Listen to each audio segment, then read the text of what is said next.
Sementara itu, untuk mencegah penyebaran virus corona, Rumah Sakit Prof. Kando Manado meniadakan waktu besuk pasien untuk sementara waktu. Peraturan ini berlaku mulai 16 Maret 2020. Akibat merebaknya penyebaran virus corona atau COVID-19, membuat pihak manajemen Rumah Sakit Umum Pusat Prof. Kando membuat surat edaran untuk meniadakan jam besuk pada seluruh pasien di area rawat inap. Sedangkan penjaga pasien dibatasi masing-masing 1 orang ditandai dengan memegang kartu penunggu pasien. Peraturan ini mulai berlaku hari ini hingga batas waktu yang belum ditentukan.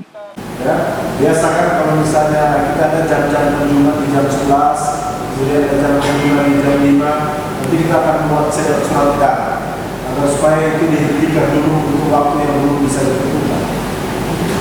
Tetapi kalau keluarga, penjaga dibatasi 1 orang. Jaganya 1 orang.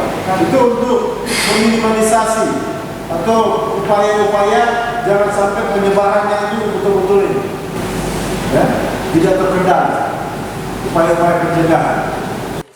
Selain meniadakan waktu kunjungan, para staf dan tamu yang berkunjung ke area rumah sakit diwajibkan mengukur suhu tubuh dan menggunakan hand sanitizer. Paul Baole melaporkan untuk Kawanua TV.